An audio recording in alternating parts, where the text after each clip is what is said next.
Good afternoon, everyone. Well, thank you so much for joining us. My name is Doug Perlson, and I'm the Vice President of Real Estate Strategy here at StreetEasy. Coming to you live from the Upper West Side, a very soggy Upper West Side here in New York City. And I hope you and your family are staying healthy and comfortable wherever you're tuning in from. This kicks off our final session of our four-part buyer series. Each seminar this week has been designed to answer your questions about each step in the home buying journey. If you've missed one or want to look back at today's session, we encourage you to check out the event recordings afterwards, which you'll be receiving via email, and tune into the sessions you're most interested in. Our final session today is focused on an area of the buying process that's often less talked about and can be underestimated, but incredibly important to a smooth buying process: understanding the closing process and the role a real estate attorney plays. I know a little bit about that. In a prior life, I was a real estate lawyer, so I'm super excited. Today's sales market is anything but normal, and having the right home buying team in your court is one of the most crucial ways to set yourself up for success. Before I introduce our expert, Jean, to share some of her professional tips and insights, I wanted to call out the Q&A button at the bottom of your screen. This is where we'll be pulling questions from following Jean's presentation. You can submit a question at any point using this feature, and you can also upvote other viewer questions using the thumbs up icon below each question after it's asked. We encourage you to use this upvote feature, as this will tell us what you're most interested in hearing. And it's just so much fun as the moderator to see stuff in real time. So let's do it. We'll get to as many questions as we can during our allotted time. And look, I might even be tempted to run over a little bit if we need to. So let's get to it. I'd like to welcome Jean Cho, Principal Attorney at New York City real estate law firm JLC and Associates, to the screen. Jean, come on. I'm very excited Jean could join us, and for you to hear all her insights and advice. And I'll be back for Q&A. Jean, welcome. Please take it away. Thank you, Doug. Hi, everyone. It's such a pleasure to be here and to share some interesting insights in the whole real estate market. So one of the first questions I always get from clients is, what exactly does the real estate attorney do? Why do I need one? So there's so many parties to a purchase closing. And the simple line is that the role of the attorney is really to protect you. Quite often, buying a home might be the most expensive transaction that you're embarking on in your whole lifetime. And there's inherent risk in any real estate purchase. So we try to identify and assess the risk and ideally negotiate the contract to mitigate those risks. We also want to verify marketing information that you might have seen and relied upon when you first submitted an offer. And then ultimately, at the tail end of the transaction, our goal is really to facilitate a smooth closing process. And so, is it actually mandatory to engage an attorney? I also frequently get asked this question from many clients. It's actually not mandatory per se, but it is pretty risky to buy real estate without a lawyer. So it's highly, highly recommended. There's such a hefty deposit that is usually remitted upon contract signing. Generally, it's 10% of the actual sales price. That is a lot of money to be putting down without having legal eyes on your transaction. Sometimes that deposit could even be as high as 20 to 25% on a new construction deal. So you really want to make sure that you're fully aware of all of the scenarios that could potentially put that deposit at risk, and you want to make sure that you're confirming the apartment is as you expected. And so when you're interviewing attorneys, what are some of the skills or background that a buyer should look at? I always say there should be three main items that you are nailing. First, definitely make sure it's a real estate attorney. Everyone knows someone who is an attorney through a family friend, a cousin. You want to make sure that they handle real estate transactions. The reason for this is because, unlike other areas of law, real estate negotiations can really ebb and flow depending on whether you're in a buyer's market, a seller's market, depending on the location, buying during pandemic. There's a lot of other factors that play into the actual legal negotiation of a real estate purchase. So using an attorney that's not familiar with real estate and what's customary in the market could really derail your deal. So try to stray away from that brother's cousin who's a lawyer. The second trait I would say is really making sure that you're comfortable trusting your attorney. This is huge. Home buying is really personal. It could actually require disclosing a lot of financial and personal information throughout the process. A lot of our clients have to talk about their fear of job security in this climate, or even financials, or buying with a partner. These are all considerations that may potentially play into how we negotiate your transaction. So make sure your lawyer does real estate law and is trustworthy. And the last piece, you have to make sure that all of your questions are being answered. There are a lot of different facets of the real estate process, and you should never feel like you're in the dark.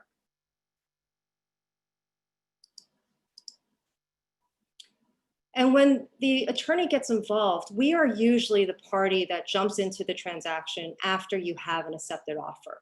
Well, the actual legal work doesn't really start until you have an accepted offer. It's never too early to speak to an attorney and assemble your team. So get a head start, speak to the attorney up front, and get an understanding of what to expect. And so let's talk about what the attorney actually does. A good chunk of the legal work in a real estate purchase revolves around due diligence. And this is essentially the phase that comes in when you have an accepted offer in place, but you have not yet signed a contract or put down any portion of your down payment. There's typically about a 1 to 2 week time frame between those two milestones. And during that time frame, our role is really to vet the building that you're buying into. A lot of the co-op and condo buildings in the city, they're managed by a board. There are literally a handful of the neighbors that are elected onto this board. And so it's also governed by the bylaws that are presented in the offering plan. The offering plan is a several hundred-page document that's required of every single building in the city to have been filed with the New York State Attorney General's office.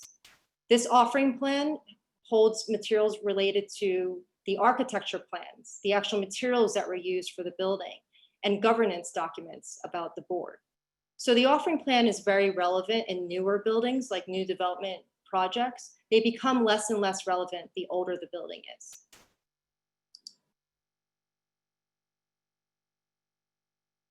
For meeting minutes are really just the notes that the co-op board or condo board will maintain. Generally, actually pre-COVID, we were physically going to the property management's office to review these meeting minutes of the board. That might be notes from the last 2-3 years. We want to find out as much as we can about what's going on in that building. I mean, how many times have you wanted to learn about what went on with the neighbors? You know, are you moving in next to an opera singer? Is there a yappy dog on your floor? They're usually confidential. So during COVID, we've actually been able to receive some of those meeting minutes virtually or by email. This is really important to get an understanding of what the board is planning on, what are some issues that they've discussed, and whether or not there have been any complaints.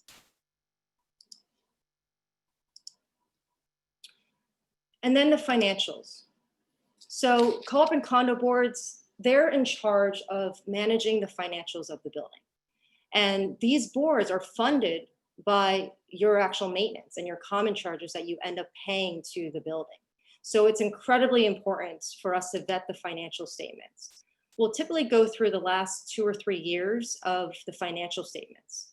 This will give us a really good idea of how the building is spending the money that they'll ultimately collect from you, and whether or not they're running at a surplus or a deficit. We also always want to know if the building actually has a healthy reserve fund. This becomes really important because the board is responsible for maintaining the repairs and maintenance of an aging building. Every building in the city will gradually need some type of roof replacement, boiler replacement, but does the board actually have sufficient money to pay for it? If not, that might actually mean that you will be paying an increase in maintenance or assessments quickly after you close. So that's incredibly important to have an understanding of where the building is spending their money. And even during this time, during COVID, we even want year-to-date financials. Has the building been impacted? Do you have an updated disclosure of some of these financials. And that way, that gives us a really clear overview of how healthy the building might be. The attorney questionnaire. I touched upon the offering plan, financials, and meeting minutes. Keep in mind, while that's all really, really relevant information, it is historical data, right? Oftentimes financials, they're probably not audited until the end of the year. So 2019 financials, they generally only come out in the summertime. Meeting minutes, it's very unlikely that a board would have met and taken notes just in time for your transaction. So we always need a more recent document just to fill in the gaps. Maybe we have a couple of questions that we need answers to from the financial statements. Or maybe there's something in the minutes that we've read and we need more clarity on. The attorney questionnaire gives us an opportunity to submit all of those inquiries to the property manager to complete specifically for your transaction. Generally speaking, for a larger building that is managed by a management company, the property manager would be the go-to to respond to this. And in some smaller buildings that don't have management companies, generally that might be an actual board officer that would be responding to the questionnaire. And the other item on the attorney questionnaires, not just to answer the questions we might have, but we also use it to verify information in your listing. Keep in mind, you really relied upon listing information that might have provided for taxes on the unit, common charges on the unit. However, that's not legally binding, right? We have to check with management to confirm the actual common charges on your unit.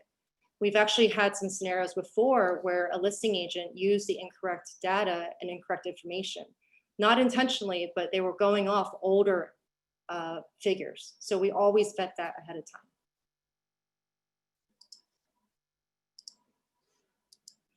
And so this is a really great visual for the checkpoints in the closing process. Everything I just mentioned on the last slide is really done in that first week on the very left of your slideshow. That's when offers accepted, we jump in, we do the legal due diligence, and then we'll actually assess that risk for our clients. If there are any issues, we will try to negotiate that into the contract. Assuming everything goes smoothly in that actual due diligence phase, you'll actually move to a contract signing and remittance of the 10%. So ideally, from offer acceptance to executed contract, that will probably take about 2 weeks. And that's also when you see on the listing, you might see on the market switches to pending or in contract. That's really what that means. You then enter into a contract phase, which is the very middle checkpoint in the closing process, where it states binding contract is executed. So at that point, you really do not have the ability to back out unless you have built-in contingencies in your transaction. And you'll see at the very bottom, that entire binding contract execution phase is about 2 to 3 months before you actually get to a closing. And during that entire 2 to 3 months, you're really working with your lender on underwriting your loan, getting a formal loan clearance, and if it's a co-op, you're also moving towards board approval. You're often working with your broker or your real estate agent on filling out the board application, submitting financials before a board interview might be scheduled for a co-op. Now for a condo, condos actually don't have a formal board approval process. Condos actually have something called a right of first refusal, which means that they don't necessarily interview the buyer and they don't have the right to flat out reject a buyer. They must actually purchase the unit from the owner if they decide to reject a buyer. So generally speaking, condos are much quicker because they don't have that formal board interview and board approval process. But I would say 2 to 3 months is always a really good estimate if you're planning for a closing or a move. And then that takes us to the tail end, the actual closing. Before pre-COVID, closings would be maybe 8 to 10 people sitting in one conference room for 2 hours before that actual closing would be completed. And there's a simultaneous exchange of money and you'll get keys as a buyer. Nowadays, we're finding it takes a little bit longer to schedule closings, and a lot of our closings are getting conducted remotely. And so just make sure you have cushion. We've estimated about a week for actual getting to the closing table.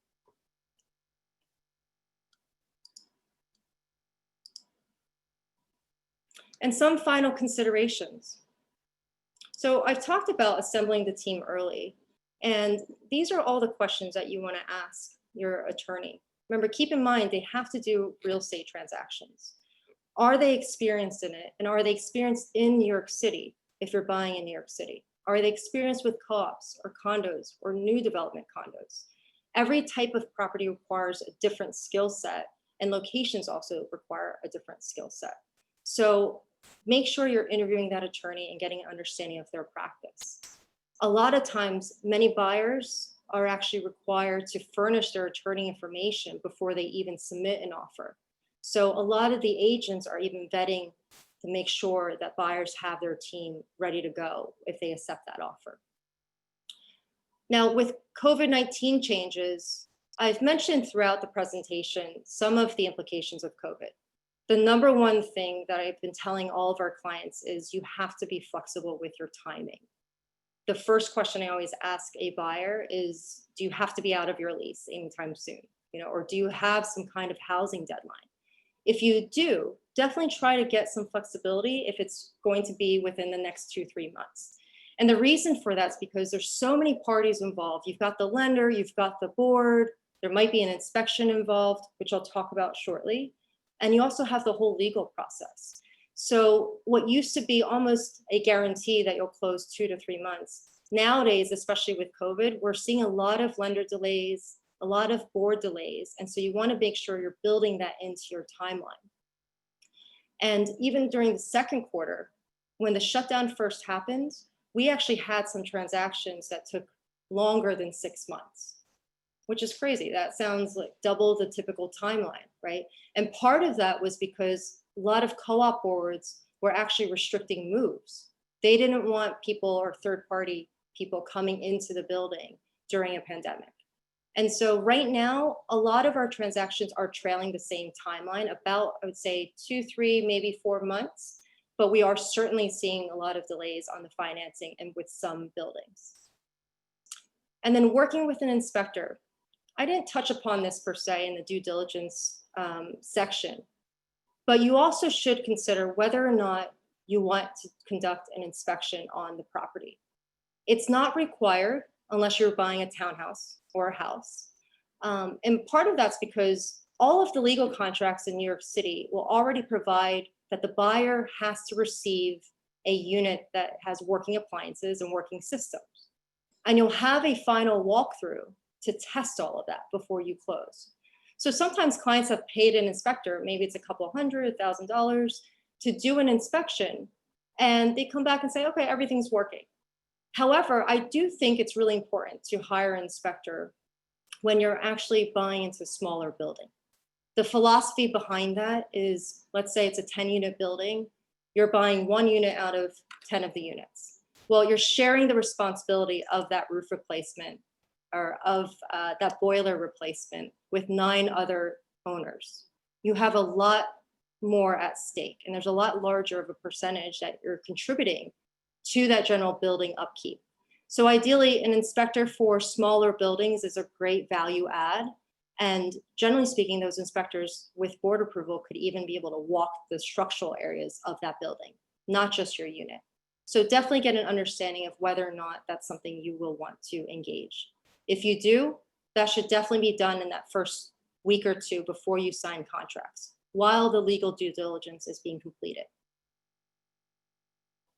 And then lastly, on choosing your closing date. So I mentioned briefly on the remote closing aspects. I think since shutdown, we've probably closed only 2 full in-person closings where we put different parties in different areas of the office. Majority of the closings, we've been doing about 200 now, are hybrid remote or a full remote closing. That simply just means you're not physically attending.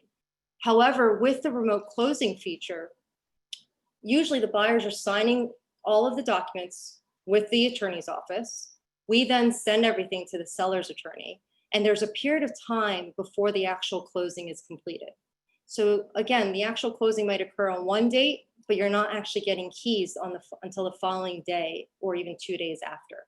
So when you're choosing that closing date, you need to have that flexibility.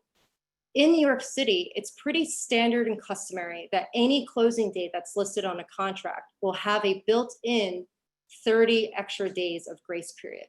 So the most common closing timeframe that you'll see will be about 60 to 90 days. And the reason for that is because we need flexibility to allow for any kind of lender delays or board delays.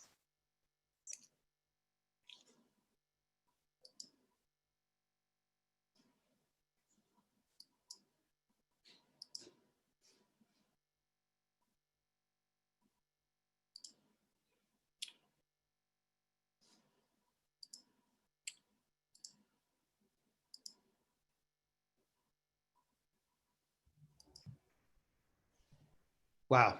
All I can say is that was incredibly thorough. And it's interesting, as I'm kind of reading the questions that are coming in, you're kind of anticipating some of those questions in your remarks, and it's just been fantastic. So thanks for the great overview. The legal process is really interesting and super important. And let's start digging into some of these questions that are coming in. I want to remind everyone again, we've got this cool upvote feature. And so get in there, look at the questions that have been asked, upvote those that you think are the most important, and ask any questions that you have. We'll try to get to as many of them as possible, but let's get started. So Jean, I know some of the, you touched on this a little bit, but let's ask it again because it has been really upvoted. When during the buy process should you get a lawyer? I know you had mentioned a little bit about some listing agents want to see that team early in the process. What's your thoughts on the right timing for that? I think that I think it's never too early. I think at least if you're talking to an attorney, we've actually spoken to buyers who just started their search and never actually received an accepted offer until a year or two later. But I think majority of the clients really engage or hire an attorney when they just submit an offer or are about to submit an offer. So definitely when you're narrowing down your search to one or two properties, you think you're about to submit an offer, that's a really good time to narrow down who you're going to hire. Cool. Okay, so next question. How do you recommend finding a good New York City real estate attorney? Are referrals the most common method? I know you touched on that a little bit as well. What are your thoughts as a practicing attorney? I love referrals. I think it really depends on where the referral's coming from, right? So I use the example of try not using just that family lawyer who does, I don't know, family law or litigation, because it's not their practice area, it's not their specialty. And I think one of the biggest takeaways, our role changes as the market changes. There are certain protections that we ask for. Like right now, there's a lot of financial security concerns that some buyers have, or job security concerns. Those are things that we would ask for now that might not have been market to request pre-COVID, because it's a lot of shifting of the risk. So I definitely think that referrals are great if you know that it's someone who's familiar, that this person does real estate transactions. Take a look at their testimonials. You should interview them. It's not unusual that we're often speaking to clients for 30 minutes, an hour even, just answering those questions. That's great. And there's another kind of follow-up to that, and which I think is interesting, which is, do lawyers specialize by regions? If I want a place in Brooklyn, should I find a Brooklyn lawyer? And because I do know that people are often get referrals to lawyers that may be just outside. So there's the question here about Brooklyn, but then there's also, the Long Island lawyer that gets referred to you. And I'm curious your thoughts on that. Yeah, so I think that Brooklyn, Manhattan, Queens, Bronx, New York City boroughs, Staten Island, New York City in general, the process is very similar. I do often work with attorneys on the other side where maybe they are from Long Island. They tend to ask for different things than a New York City attorney would ask for in contract negotiations. And so I think at minimum, it should be New York State, ideally New York City, if you are buying New York City. There are some various customs that are different in Long Island than there are in here. And one of the most common changes or differences are really the taxes. I know Westchester, they have school taxes. That's something in New York City, we just don't have school taxes. So there are different considerations and customs. And the last thing you really want is an attorney that ends up derailing the deal because they're asking for negotiated items that are not customary. Great, great. So here's an interesting question, asking what type of findings in due diligence will typically kill an offer? Does the buyer hold the power in having a say in whether or not to proceed, say if a loud dog lives next door or whatever else may come up? These are the stories, Gene, that you probably tell around, Thanksgiving, good Yeah. lawyer stories about stuff that kills deals and stuff you might find in due diligence. What do you got for us?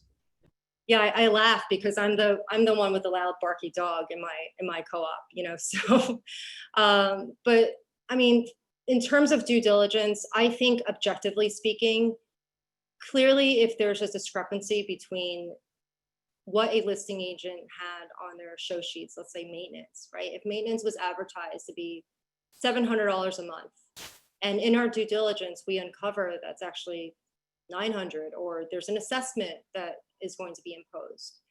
Those are important items, and those will generally trigger some type of renegotiation of that transaction before you actually sign contracts. Will it kill the offer? Probably not. I think that right now we're still very much more in a buyer's market, and sellers are finding it a little bit more challenging to get a buyer at their asking price. So I think that most sellers will be tolerant and amenable to some type of discussion if there was an error in some of the marketing materials. And I think that ultimately it really comes down to subjective risk. Some buyers care less about how a board is being governed. We've actually seen financials for a small building sometimes that are completely not audited. They're literally just numbers typed on an Excel spreadsheet. I mean, someone like me, I might not like that the fact the board doesn't have audited financials and they just put numbers on an Excel spreadsheet to manage a building. But some buyers, they really love the unit and they say, I've been looking for way too long, I'm comfortable with it. So it really is a subjective decision. And I think most of the times, the only scenarios that we find are really when there's objective errors. So here's a question that's been asked a few times. What should the buyer expect in terms of attorney's fees? And are there regional differences within New York City, or are fees typically similar throughout? And what does that variance typically mean? Most real estate attorneys charge a fixed fee, especially if they're in the industry. Most real estate attorneys, they understand how much time it takes to conduct due diligence and conduct a closing. There are some attorneys that charge on an hourly basis. And I would say your standard attorney's fees are probably anywhere from $2,500 to $5,000. And I've certainly seen variations below that and above that. You just want to be very careful of lower fixed fee attorneys. They might not be as inclined to spend as much time on your transaction, right? So I think it's going to be a dual part question when you're interviewing an attorney, not just what is your fee, what does that include? What type of legal work are you actually conducting all of the due diligence? I have seen some attorneys that may charge a lower fee, but not do any of the due diligence, or perhaps they only review financials and not the minutes. All of that is important for a buyer to be fully aware of what's going on. I will say there are some attorneys that charge hourly. I really would recommend straying away from that. There's just too many factors that may be outside of your control. And the last thing you want is a legal bill that's getting racked up. Great, great. Here's a question that asks, do attorneys help buyers to scope out contingencies to the offer? And I think this person is asking about, as a buyer, you might not know what contingencies are available to you or what are common or what are uncommon. Is that something that the attorney will help you with? This is a really interesting question because I definitely, yes. Short answer is yes. However, usually we're not the first person that is involved with submitting your offer. So there's this question, usually it's your real estate broker or your real estate agent that is submitting that offer on your behalf. And they should be including that you're asking for a contingency, right? It's not just a purchase price offer. It's saying, yes, I agree to this purchase price, but I definitely want to make sure I have a financing contingency. It is not assumed that all finance transactions will be contingent on financing. So that does need to be requested. In some scenarios, we've had experiences where the buyer does not have their own agent. So it's a direct deal. Maybe you go online, you go on StreetEasy, you find out who the listing agent is, and you reach out directly to them. We've seen many scenarios where the listing agent knows the buyer's financing, but they're actually not including a financing contingency on that initial offer sheet.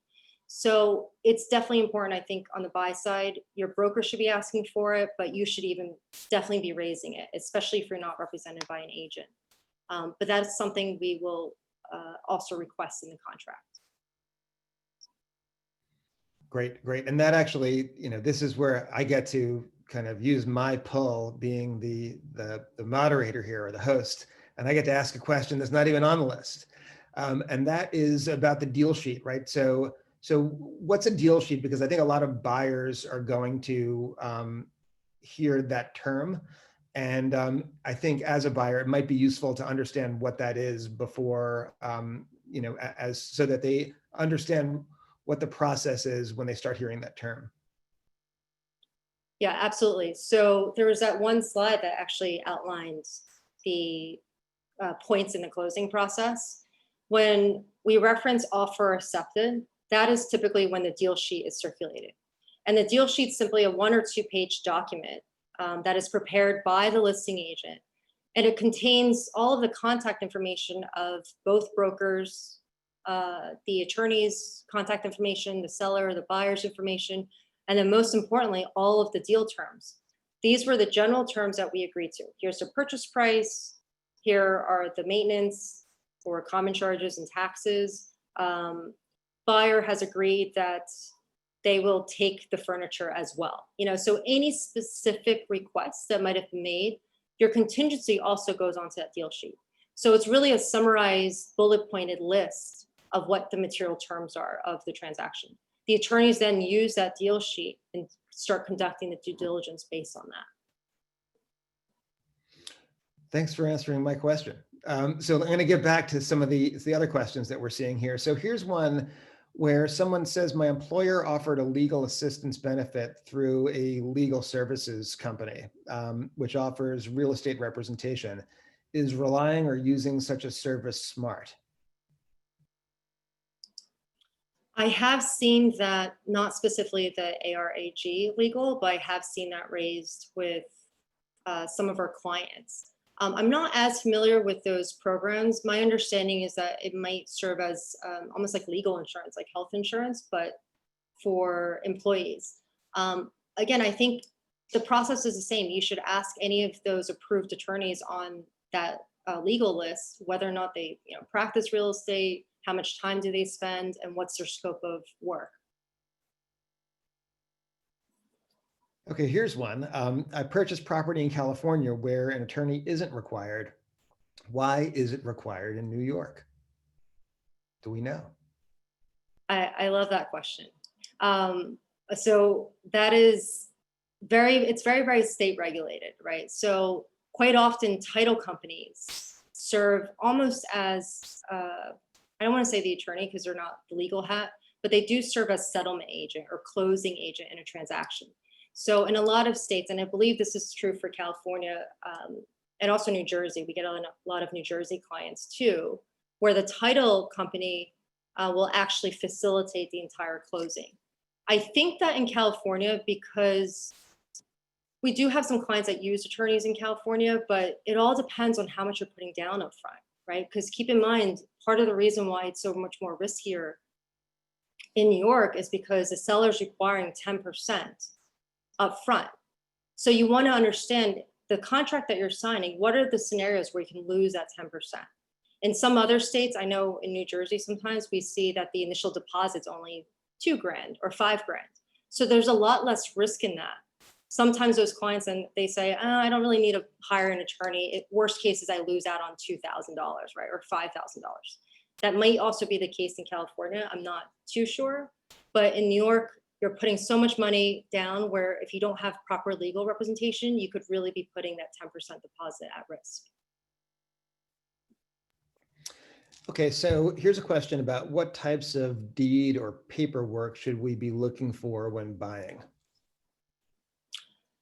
The most common deed that a buyer would receive, and this is with regards to real property, meaning not co-ops. Co-ops, you're actually buying shares of stock in a corporation, so you don't receive a deed for a co-op. So for a condo, you want a deed with covenants against grantor's acts. That's a legal term that literally means you're receiving free and clear title, and the seller's covenanting, meaning they're promising you that they haven't done anything to damage the title.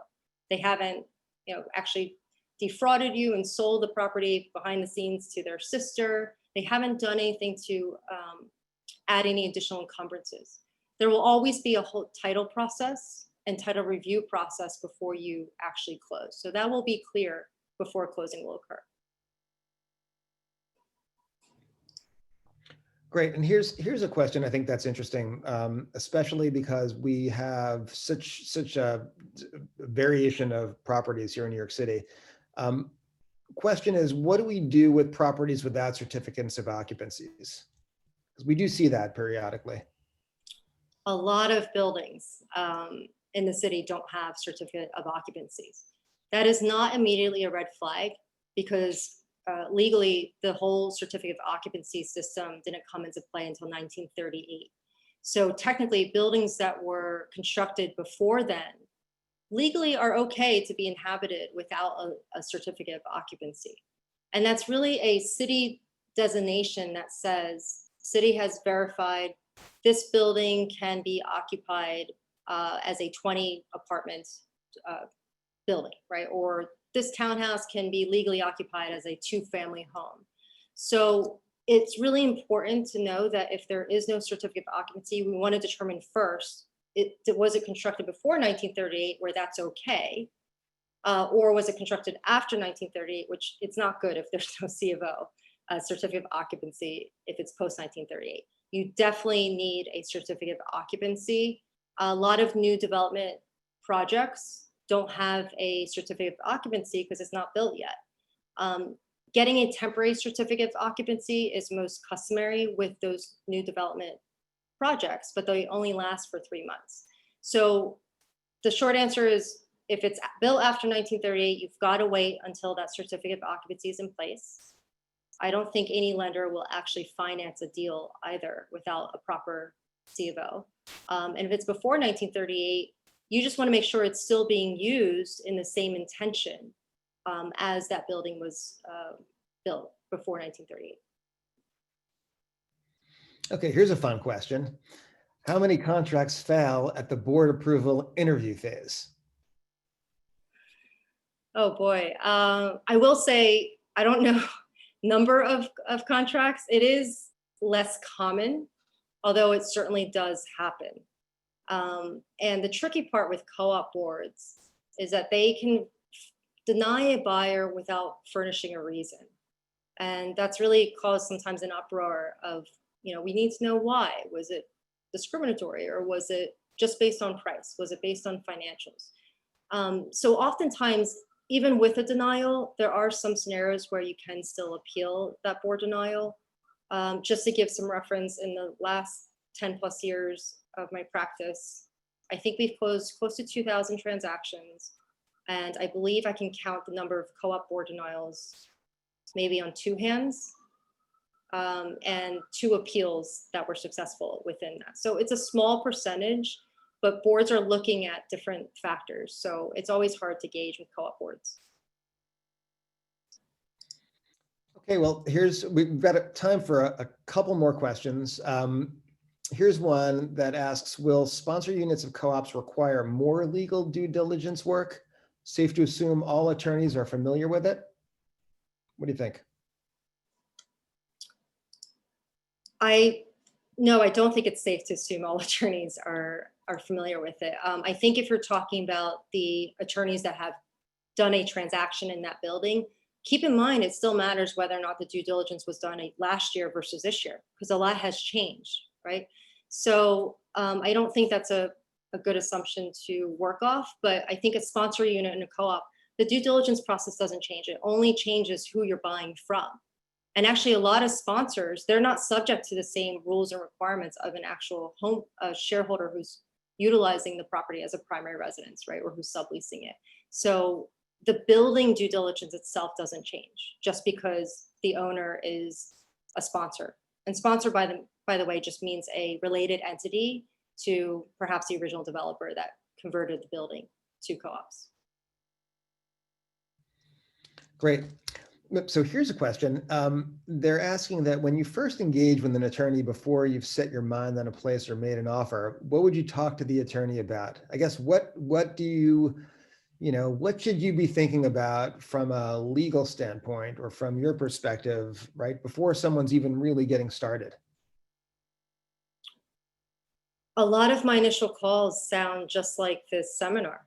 I'm literally walking through the process, and depending on the experience of the buyer, sometimes it also touches upon tax issues or other timing concerns. With a lot of my first-time home buyers, it is largely a review of the big picture, what they need to be prepared for. Oftentimes, we are also trying to understand if you have a strong team. Sometimes agents or clients who do not have agents or buyers who don't have agents representing them, the listing agent actually has a fiduciary duty to the seller, right, and not to the buyer. So oftentimes those questions revolve around what to expect and any of the buyer's specific concerns around time frame or financials for the closing.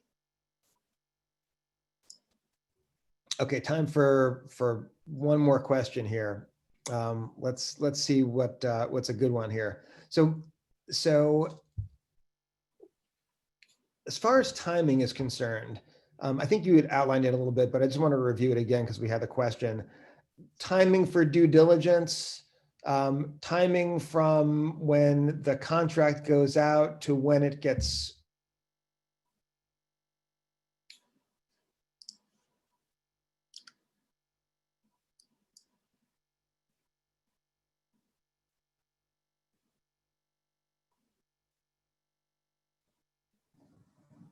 I think we might have lost Doug there right at the end. Can you hear me, Jean? I can hear you, yes. Awesome. All right, well, I'll jump in. Hi, everyone. I'm Casey. I'm on the communications team. It wouldn't be a digital event without a little bit of tech troubles. But just for the final question for you, Jean, would love to understand kind of what Doug was talking about with timing of the due diligence, of how long the closing process typically takes. A little bit about that as our kind of final question for you. So due diligence, the time frame, if we did not have management companies involved, I would say you could literally get it done within the first week, maybe even 3 to 5 business days. Because oftentimes we're waiting for that questionnaire that I mentioned that comes directly from the property manager. Depending on how quickly or slowly the management company may be responding to us, it could even lead into the second week. But generally speaking, we do want to conduct the due diligence within that first week or so, because you don't yet have a binding offer, right? So the seller could also just move on. That's often the only concern that might instill a little bit more urgency on the due diligence.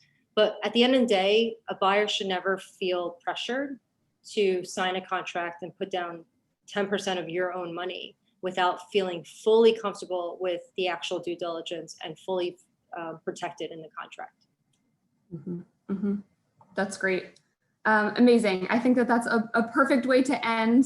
And we are right at time as well. So, we hope everyone learned something this week and in today's final session and feels a little bit more prepared to navigate this complicated buying process in New York. I know we plugged it, but if you're looking for more advice, more guides and research, really encourage everyone to check out the StreetEasy blog. There is a ton of really helpful educational content there where you can find more.